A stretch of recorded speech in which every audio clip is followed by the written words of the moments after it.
Bem-vindos à minha casa, meus irmãos. Elevar o nosso pensamento a Deus, nosso Pai Criador, agradecendo ao Pai tudo que Ele tão bondosamente nos oferece. Agradecer muito particularmente essa oportunidade encarnatória que nos concedeu. Mais uma chance para que a gente alcance o grande objetivo da perfeição moral. Agradecer ao Mestre Jesus e aos bons amigos, a companhia e o aconselhamento, rogando nos auxiliem para que nós consigamos extrair das leituras do dia de hoje maior entendimento, mais largo, mais profundo, novas boas resoluções, que é o que nós precisamos. Que a paz do Mestre Jesus inunde os corações dos nossos irmãos, que a luz do Mestre se derrame sobre o nosso ambiente de trabalho. Que assim seja. Nós estamos estudando a parte terceira do Livro dos Espíritos, das Leis Morais, e entramos na semana passada no capítulo 9, da Lei de Igualdade. E nós vimos os quatro primeiros tópicos: igualdade natural, desigualdade das aptidões, desigualdades sociais, desigualdade das riquezas. Assim, para a gente fazer uma ligação com a leitura anterior, né, algumas ideias interessantes, fortes, que nós extraímos dos quatro primeiros tópicos. Primeiro, igualdade natural. Perguntado, o nosso irmão respondeu que aos olhos de Deus todos os espíritos, todos os homens são iguais, né? E disse que essa igualdade se caracteriza pela igualdade da criação, todos são criados iguais, né? E que todos são iguais perante a lei natural. Então, nesses termos, aos olhos de Deus, todos os espíritos, todos os homens são iguais. Disse também que os espíritos se diferenciam, né, basicamente por dois aspectos. O primeiro, pelo tempo de existência e a experiência que ele acumula no seu tempo de existência. Não são criados todos ao mesmo tempo. Então, os mais velhos, certamente, com mais tempo de tarefa, de trabalho, desenvolvem experiências maiores. E diz que o segundo aspecto que tem que ser considerado é a vontade de cada um, a vontade pela qual os espíritos obram, né? O exercício do livre-arbítrio. Então, tempo de existência e exercício do livre-arbítrio é o que acaba constituindo os fatores, são os dois fatores que acabam constituindo a diferença que a gente constata entre os diversos espíritos. Disse também que a desigualdade social é a criação do homem, né? Fruto dos vícios, né? E dos abusos que o homem comete na vida de sociedade. E por fim, disse para nós, deixou bem claro para nós, que a igualdade absoluta das riquezas é impossível, posto que há diversidade das faculdades e dos caracteres nos homens. Então, os homens não são iguais. E por conta disso, não haveria como igualar todos no aspecto riqueza, né?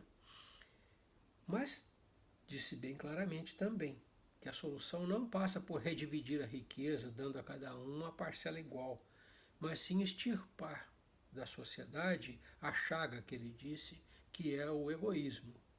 Então, a desigualdade das riquezas se verifica não por conta de uma injustiça divina, mas por conta de uma injustiça humana, né? Fruto do egoísmo. Hoje nós vamos ver 3 tópicos encerrando o capítulo. O primeiro deles, as provas de riqueza e de miséria. O segundo, igualdade dos direitos do homem e da mulher.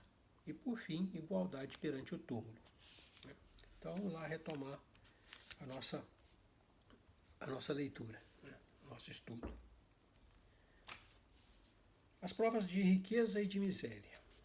Questão de número 814. Kardec pergunta: por que Deus a uns concedeu as riquezas e o poder e a outros a miséria?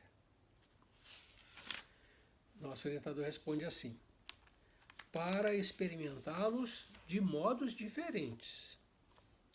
Então, fica claro para nós que existe uma finalidade, né?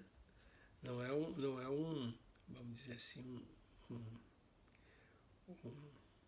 uma discricionariedade sem arbitrária, uma coisa arbitrária, né, da parte de Deus. Existe uma finalidade para experimentá-los de modos diferentes.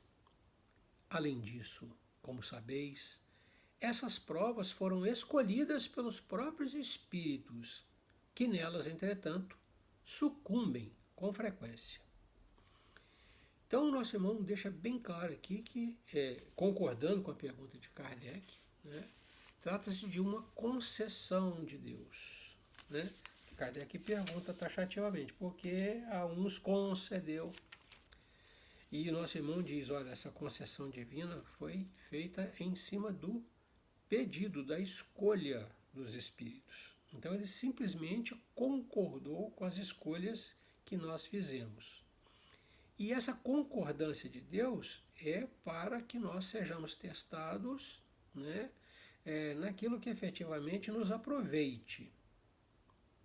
Então, para experimentá-los de modos diferentes. E a lembrança também de que não foi Deus que impôs, ele concedeu, ele concordou com um pedido nosso, com a escolha nossa. Tá?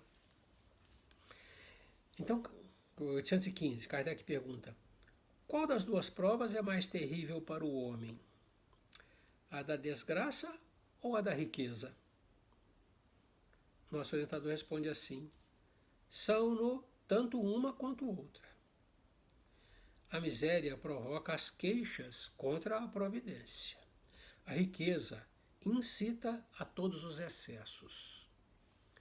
Então, o que eu entendo aqui é que, vamos dizer assim,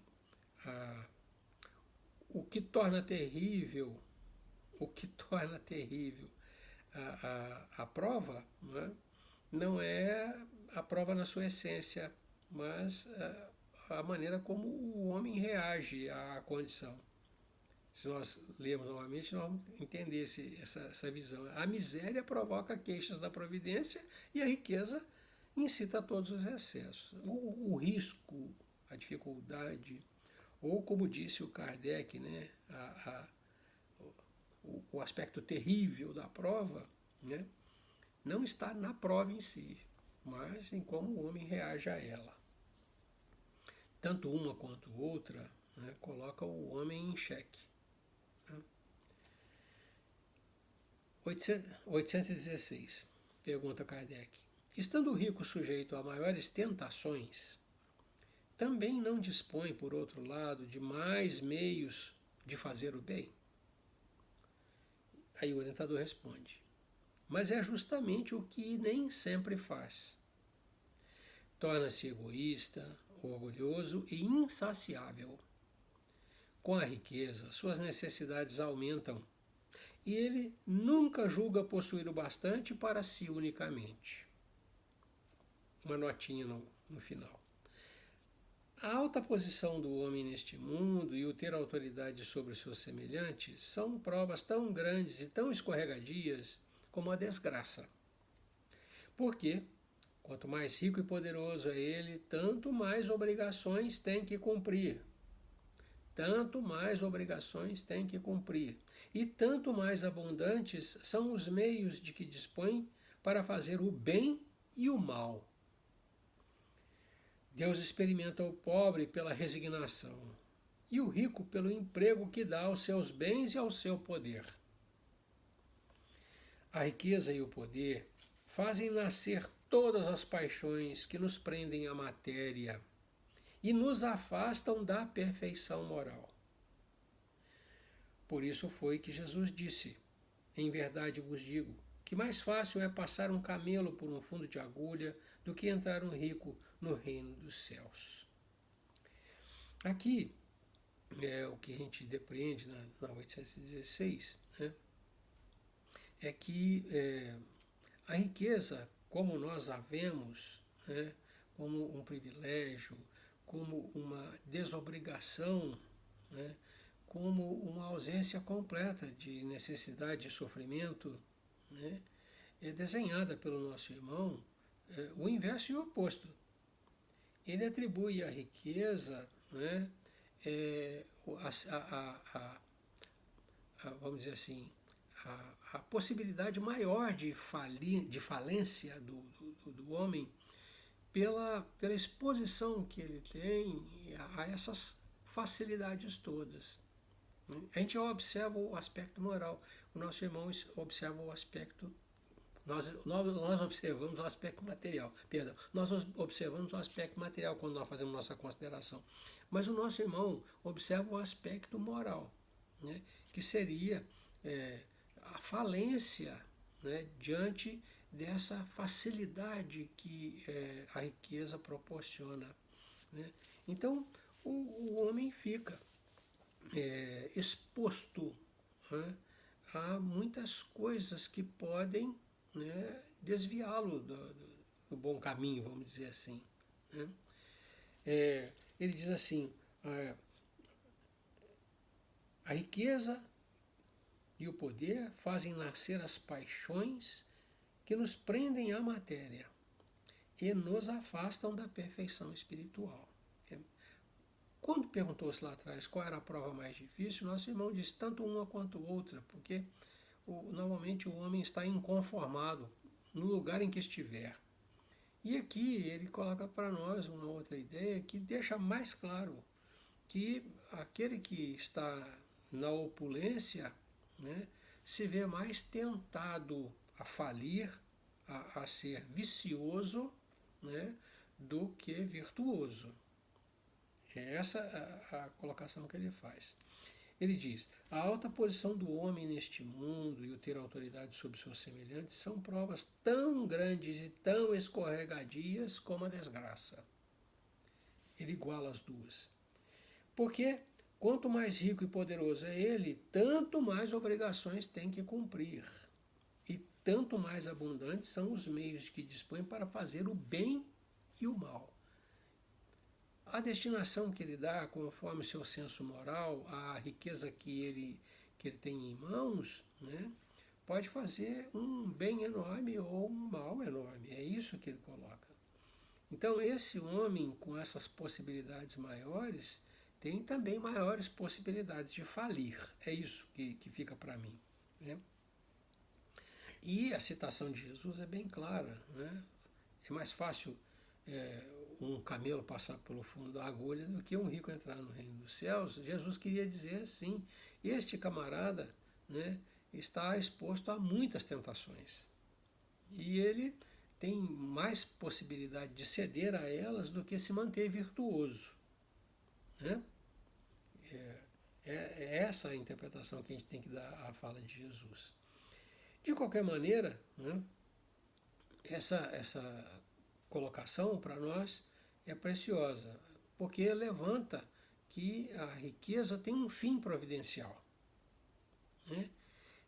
Ela colocada na mão das pessoas, né, tem um fim providencial. Quem não se apercebe, né, vamos dizer assim, dos bens que pode gerar, né, do bem que ele pode estender aos outros, acaba enveredando pelo caminho da viciação. E aí se perde. E a riqueza favorece isso, porque não há escassez de meios. O homem não tem limitações, tem acesso a praticamente tudo. Né? Então fica muito mais exposto, né, à tentação de que aquele que tem que se limitar, né, para poder sobreviver. Segundo tema, igualdade dos direitos do homem e da mulher, muito em voga atualmente, já há algum tempo e atualmente muito mais. Pergunta o nosso amigo Kardec, são iguais perante Deus o homem e a mulher e têm os mesmos direitos? Eu lembro que essa obra, essa versão, essa edição, ela é de 1860. 1860. Né? A gente vai ver que as conquistas de igualdade de direito, pelo menos na nossa sociedade, entre homem e mulher, estão bem próximas. Então, são quase de ontem para hoje. Né?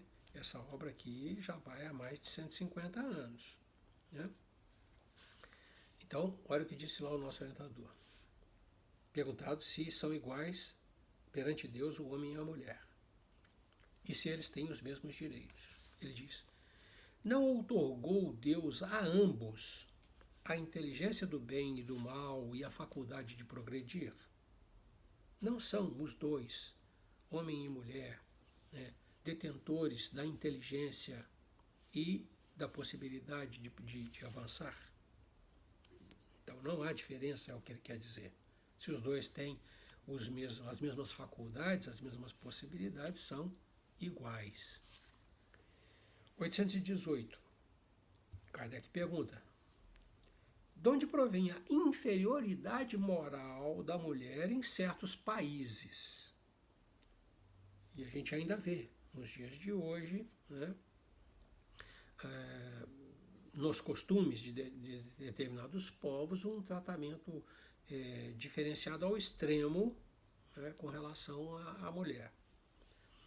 Então, responde o nosso orientador, em 1860. Bom lembrar isso. Do predomínio injusto e cruel que sobre ela assumiu o homem. É o resultado das instituições sociais e do abuso da força sobre a fraqueza. Entre homens moralmente pouco adiantados, a força faz o direito. Eu gostaria de ressaltar aqui, né, que em muitas, até no próprio cristianismo, né, existem algumas passagens bíblicas, por exemplo, né, em que se insinua, vou usar a palavra, se insinua que esses dois seres são diferentes, que um é mais do que o outro. Né? Então, a gente vê na própria criação, né, Eva sendo cria de Adão, é uma figura, sai da costela de Adão. Né? Depois, quando Deus os expulsa do Éden, ele condena a Eva ao parto doloroso e à submissão ao marido, ao companheiro. Né? Então, essas coisas parece que foram criando, né, determinadas normas, entendimentos, compreensões de que haveria diferença. Né? E o nosso irmão de saída diz, olha, são idênticos em faculdade e em possibilidade. E aqui ele diz, olha, essa inferioridade que se estabeleceu, que se mantém em determinados lugares, é predomínio do injusto e cruel, que sobre ela predomínio injusto e cruel que sobre ela assumiu o homem. Né? Baseado aqui e acolá em entendimentos tortos, né? Foi se fixando que haveria prevalência de um sobre o outro ao longo do tempo. É o resultado de instituições sociais e do abuso da força sobre a fraqueza. Então a gente tem essas leituras tortas, né, que baseiam, que subsidiam, que sustentam esses comportamentos equivocados. 819, Kardec pergunta: com que fim mais fraca fisicamente do que o homem é a mulher? Porque a compleição física, né, feminina é mais, ele chama de mais fraca, eu diria mais delicada, né, do que o homem. O nosso irmão responde, nosso orientador responde: para lhe determinar funções especiais. Ao homem, por ser mais forte, os trabalhos mais rudes. Os trabalhos rudes. À mulher, os trabalhos leves. A ambos, o dever de se ajudarem mutuamente a suportar as provas de uma vida cheia de amargor. Então, o nosso irmão diz, olha, a diferença física, orgânica, né, entre os corpos tem também uma finalidade. Tem também uma finalidade. Porque os trabalhos são de naturezas diversas. Então, o homem, por ser mais vou usar um termo, uma compreensão física mais, mais grosseira, né, realiza os trabalhos rudes. A mulher, por conta da delicadeza de sua organização, os trabalhos leves. É essa a visão.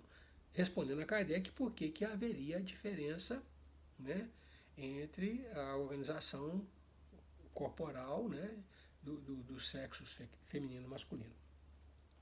820. Kardec pergunta, seguindo essa linha: a fraqueza física da mulher não a coloca naturalmente sob a dependência do homem? Por ser mais frágil, não haveria o homem, né, de protegê-la, de se sobrepor a ela, né? O nosso irmão responde: Deus a uns deu a força para protegerem o fraco e não o escravizarem. Então a visão de proteção é até aceitável, mas o fato de em proteger, por ser o de organização mais grosseira, né, o fato de o proteger não lhe dá o direito, né, dessa sobreposição, e ele coloca um termo escravagista, de tornar a mulher sua serva. Né? Então, o nosso irmão aceita até certo ponto o raciocínio, né? Mas ele diz, olha, as coisas não são como vocês veem e conduzem. Deus a uns deu a força para protegerem o fraco e não para o escravizarem. Né? E aí ele faz uma nota. Deus apropriou a organização de cada ser às funções que lhe cumpre desempenhar. Tendo dado à mulher menor força física, deu-lhe ao mesmo tempo maior sensibilidade. Em relação com a delicadeza das funções maternais e com a fraqueza dos seres confiados aos seus cuidados. Então, essa delicadeza da organização feminina, objetiva ou não é objetiva, está em concordância com a sua função maternal. É essa a ideia que o irmão coloca. Então não é uma delicadeza gratuita, é adequada à função que ela desempenha, de colocar no mundo em corpos humanos, os filhos de Deus, a maternidade. Né? Tendo dado à mulher menor força física, deu-lhe ao mesmo tempo maior sensibilidade em relação com a delicadeza das funções maternais e com a fraqueza dos seres confiados aos seus cuidados.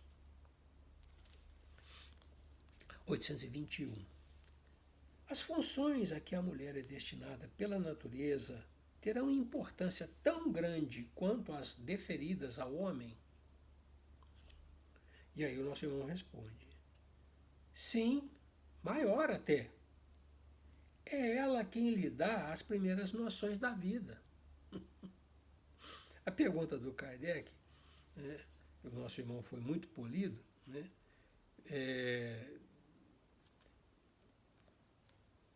as funções da mulher são menores que as do homem. Né? Ele diz, não são, não. São elas que colocam o homem no mundo. Não haveria homens, né, se não houvessem mulheres. Né? A figura, né, da mulher saída da costela de Adão, né, a gente tem que inverter. Né? Os homens só existem porque as mulheres os geram. É assim que funciona. Né? Então, As funções a que a mulher é destinada pela natureza terão importância tão grande quanto as deferidas ao homem. Ele já coloca em uma condição, né? Nosso irmão não entra nesse jogo de, de dialética e responde: sim, tem importância tão grande quanto, até maior, diz ele, porque são elas que dão a luz e colocam os homens no mundo. E lhes dão as primeiras noções da vida. São as mulheres que conduzem a humanidade, né? Desde os primeiros passos. Geram, colocam no mundo e conduzem, né? Até que consigam andar por si só. 822. Sendo iguais perante a lei de Deus, devem os homens ser iguais perante as leis humanas? Nosso irmão responde: o primeiro princípio de justiça é este: não façais aos outros o que não quereríeis que vos fizessem. Aí o Kardec desdobra: assim sendo, uma legislação, para ser perfeitamente justa, deve consagrar a igualdade dos direitos do homem e da mulher? E nosso orientador responde: dos direitos, sim. Das funções, não. Preciso é que cada um esteja no lugar que lhe compete. Ocupe-se do exterior o homem e do interior a mulher, cada um de acordo com a sua aptidão. A lei humana, para ser equitativa, deve consagrar a igualdade dos direitos do homem e da mulher. Todo privilégio a um ou ao outro concedido é contrário à justiça. A emancipação da mulher acompanha o progresso da civilização. Sua escravização marcha de par com a barbárie. Os sexos, além disso, só existem na organização física, visto que os espíritos podem encarnar num e no outro. Sob esse aspecto, nenhuma diferença há entre eles. Devem, por conseguinte, gozar dos mesmos direitos. E aqui eu gostaria de me deter um bocadinho, né? Porque aqui ele coloca uma coisa que a gente tem que considerar. Na nossa essência, espíritos, né, nós somos todos iguais. Não há nem diferenciação por sexo. Vamos chamar assim, a delicadeza característica do espírito encarnado num corpo feminino é própria do espírito e não do corpo. A rudeza, de outro lado, vamos dizer assim, né, de um espírito encarnado num corpo masculino é própria daquele espírito. É isso que o nosso irmão coloca. Então, se, na essência, tira os corpos, né, os espíritos são iguais, nem sexo, nem diferenciação de sexo eles têm. Um espírito pode encarnar num corpo ou no outro indistintamente. Por que fazer a diferenciação quando estão investidos na carne? Essa é a ideia que tem que ficar. Então, na nossa origem, né, no nosso princípio, nós somos exatamente iguais. E o fato de estarmos vestidos, né, em organismos diferentes não nos faz desiguais. Continuamos sendo iguais. Então, em questão de direito, né, direito, homens e mulheres são iguais. Eu diria, né, e a gente vê isso, é só olhar em volta que você vê isso, que essa história do sexo, né, prevalente, vamos usar assim essa ideia, o sexo prevalente, é uma colocação que não encontra respaldo em momento nenhum da história. em momento nenhum da história. Cleópatra, né? uma rainha do Egito, né? Tá deslocada no seu tempo. Como pode? Se hoje a gente ainda tem esse certo, essa dificuldade, imagina, né, nos idos de Cleópatra. Como é que seria isso? Né? Uma mulher governando uma nação. E não era uma nação qualquer. Era uma civilização. Era a civilização egípcia, né? Da qual nós temos conhecimento aplicado hoje. Né? Então, essa construção é uma construção social. É uma construção que se adapta a povos de maneiras diferentes.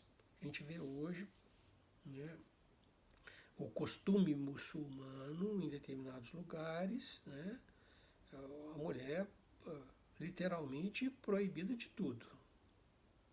Proibida de tudo, até de estudar, né, até de se instruir. Isso é uma violência, porque nós entendemos que nós, os espíritas, entendemos que é só aprimoramento moral se você tem aprimoramento intelectual, se você consegue entender as coisas. Então, não é uma violência só contra o espírito encarnado, a mulher, é uma violência contra aquele espírito, né, que não consegue avançar, progredir. Né? Então, essas considerações que eu estou fazendo aqui, todas têm por objeto a gente entender que não dá para analisar as coisas pela parte externa. Você tem que analisar as coisas pela essência, pelo que interessa. E nós estamos falando não de homem e mulher, nós estamos falando de espíritos. Todos criados iguais, todos aos olhos de Deus iguais. Né? A gente está estudando a lei de igualdade. Então, nada mais justo do que a gente chegar a essa compreensão. Nós não estamos falando de homem e mulher, nós estamos falando de espíritos, filhos de Deus, que têm todos o mesmo direito. Para ter igualdade, tem que ter todos o mesmo direito. Tá? Ele faz aqui também uma consideração interessante, né, que está muito em voga hoje. Né? Ele diz assim, foi perguntado para ele, a legislação, para ser perfeitamente justa, deve consagrar a igualdade dos direitos do homem e da mulher. Ele diz, dos direitos sim, das funções não. A obra de Deus no campo da reencarnação só pode ir adiante porque existem mulheres que colocam seres humanos de volta no mundo. Então é indiscutível que a função primacial na sociedade, né, como garantidora da própria sociedade, é da mulher. A função da mulher é indelegável. Os homens não podem parir, não podem gestar, não podem parir. Neste ponto, contrariando uns irmãos que nós temos, não são as mulheres que são as cooperadoras, são os homens que são os cooperadores. Né? Então, quando o nosso irmão diz dos direitos, sim, são iguais, são espíritos, filhos de Deus, iguaizinhos. Das funções, não, ele está se reportando à delegação momentânea que Deus coloca sobre cada um de nós. No meu caso, hoje, ser pai, no caso da minha esposa, hoje, ser mãe, né? E a função dela é indelegável. Não tem como haver substituição. Né? Essa função é uma função orgânica. Quando ele fala funções, ele está se referindo à investidura na carne, a função orgânica da mulher. Né? Cada um tem que cumprir a função que lhe compete, diz ele. Então, é isso que a gente mistura hoje. Igualdade de direitos e vamos colocar assim, igualdade de funções. Não estou falando da função doméstica, né? Fazer faxina, lavar a louça, não é isso, é a função social. A função social da mulher de ser a mãe das famílias, a geradora das vidas. Então é disso uma coisa grande, nobre. Estou falando da mesquinharia do dia a dia, não. Na mesquinharia do dia a dia, todo mundo tem que botar a mão na massa e trabalhar, e quem sujou limpa, é assim que funciona, né?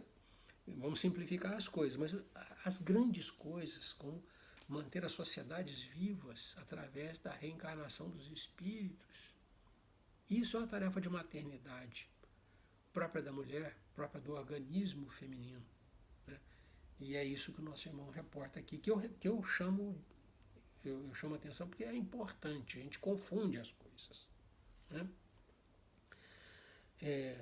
E vou um pouquinho mais além. Em questão de inteligência, né, que há muito tempo atrás se dizia que havia diferença, a prova é inconteste, né?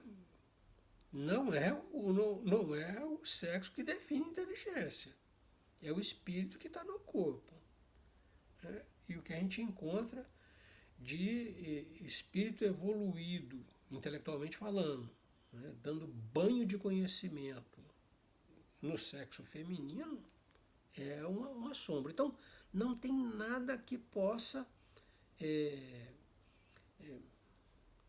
lastrear uma afirmação de que existe diferença por conta do corpo orgânico, né? A diferença está no espírito. O corpo orgânico só é funcional, vamos chamar assim, funcional.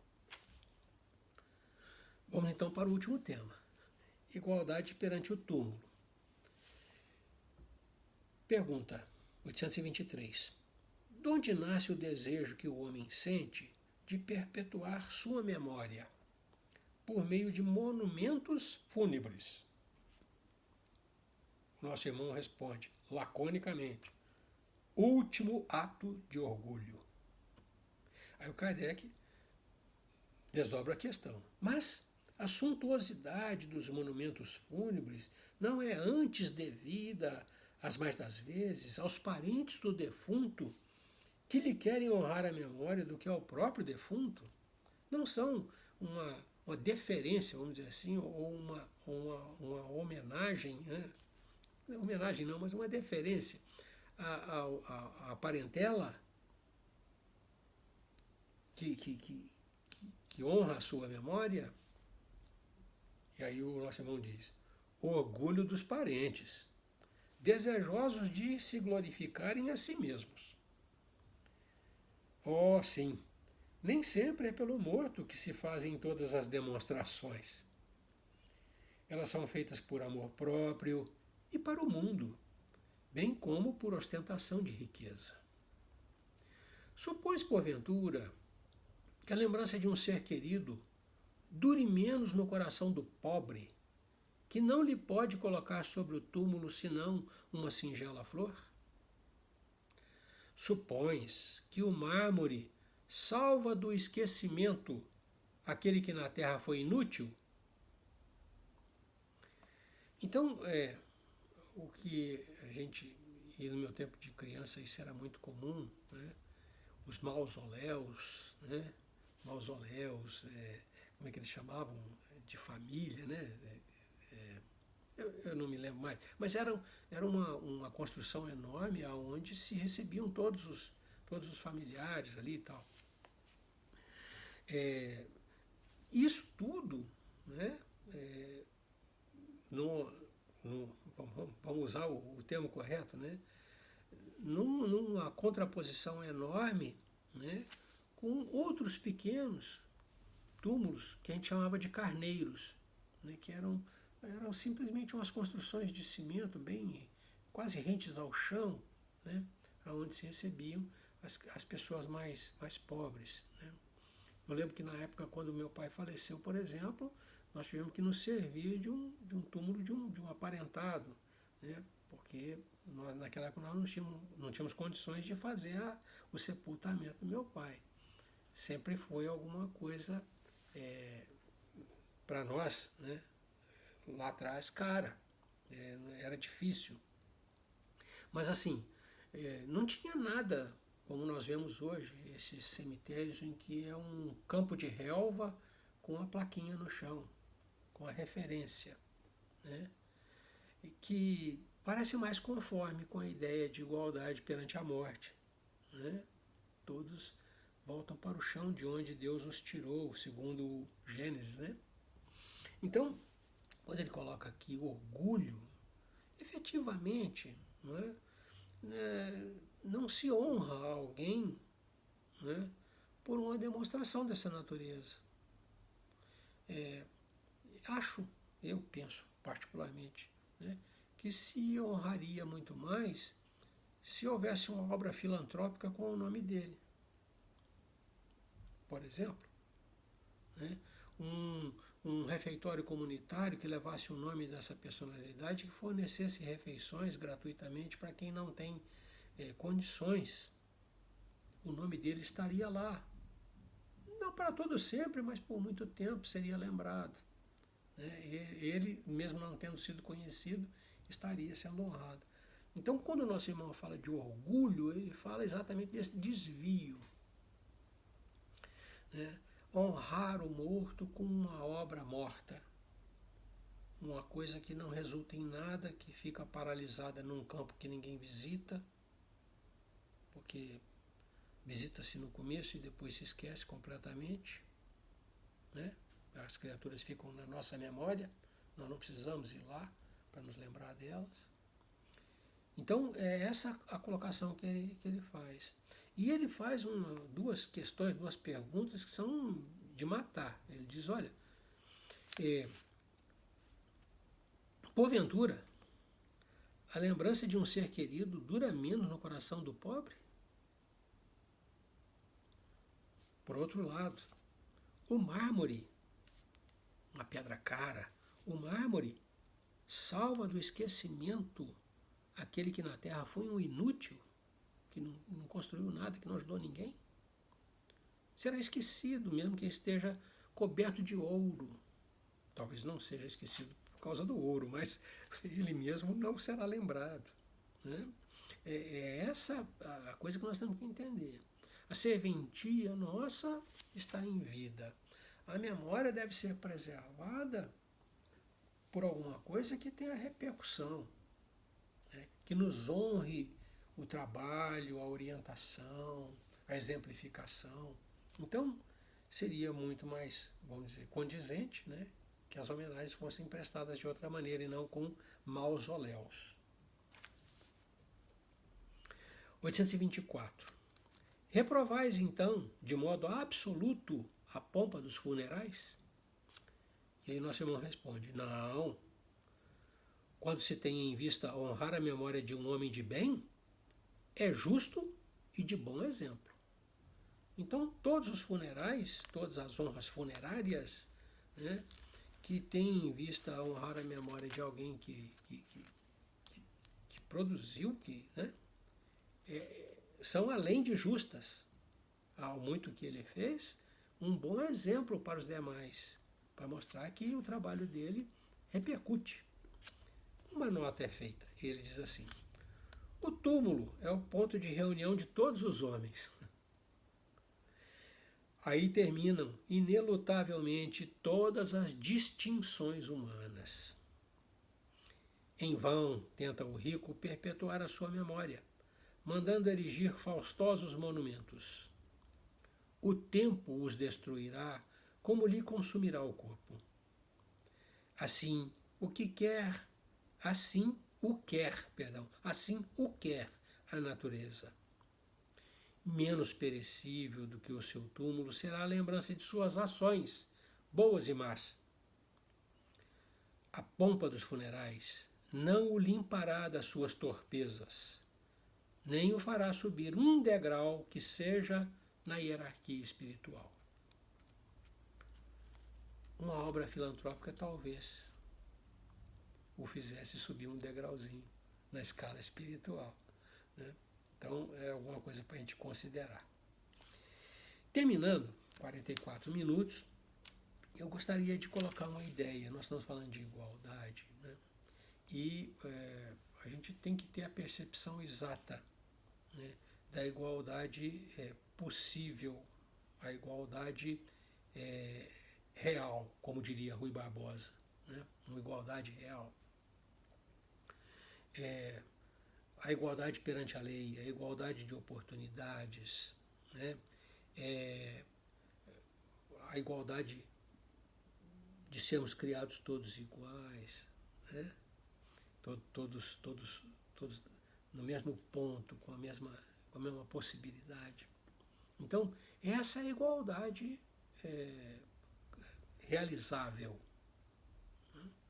Qualquer outra que a gente tente implantar, né, vai esbarrar necessariamente com a diferença entre os seres. Os homens não são iguais. Né? Se nós formos a parábola do homem que viajou e distribuiu os seus bens aos seus servidores, deu 10 moedas para um, tá? Lembram-se dessa parábola? Né? Vocês vão ver que cada um agiu de uma maneira. Aquele que recebeu 10 moedas multiplicou por 10, né? outras 10. Aquele que recebeu um, cavou um buraco e enterrou. Aquele que operou, avançou. Aquele que enterrou, estagnou, parou. É nesse contexto que Jesus nos ensina que as criaturas são iguais. Não são iguais, perdão. As criaturas não são iguais. E não adianta você artificialmente tentar igualá-las. Essa percepção, esse entendimento é primordial, né, para a gente conseguir administrar o momento que a gente vive. A nossa condição, a condição do nosso próximo, o que nós podemos fazer em benefício do nosso próximo, como é que a gente pode agir. Né? É isso que se deseja com esse estudo. Eu vou terminar deixando para vocês uma frase de um escritor francês famoso, chama Honoré de Balzac. É ele que deu origem ao termo balzaquiano, né, balzaquiana. Né? Ele nasceu em 1799 e morreu em 1850, antes mesmo deste livro. Da segunda edição, da primeira edição desse livro. A primeira edição dele é em 1857. Eu errei na última, 1857. É um escritor francês notável, né, principalmente por conta das suas observações agudas, principalmente as de caráter psicológico. E ele colocou a seguinte frase, que eu guardei, anotei para mim, eu acho que ela é um bom extrato. Além daquela citação de Rui Barbosa, eu acho que essa aqui é um bom extrato para a gente poder entender a igualdade, aquela que Deus nos permite. Ele diz assim: a igualdade pode ser um direito, mas não há poder sobre a terra capaz de a tornar um fato. Que ela seja um anseio é até aceitável, mas ela nunca se tornará uma realidade, por conta das explicações que o nosso orientador nos trouxe, principalmente por conta de nós mesmos. Né? Não há como nós nos igualarmos, nós somos diferentes. Encerrando o capítulo e a nossa reunião de hoje, elevar novamente o pensamento a Deus em agradecimento pela oportunidade dos minutos que passamos em leitura proveitosa, em reflexão construtiva, pelas ideias novas que nós conseguimos assimilar. Agradecendo também ao Mestre Jesus e aos bons amigos pela companhia, pela facilitação que trouxeram para nós, pelas luzes que derramaram sobre o nosso entendimento. Rogando que o Mestre nos mantenha assim, iluminados, para que a gente tenha clareza em identificar os objetivos e os caminhos seguros, e que o Mestre nos favoreça também, com a sua companhia, nos infundindo muita força moral, para que a gente tenha a coragem de agir conforme a lei de Deus. Paz e luz É o que nós desejamos aos nossos irmãos. Que Deus os abençoe. Até a próxima.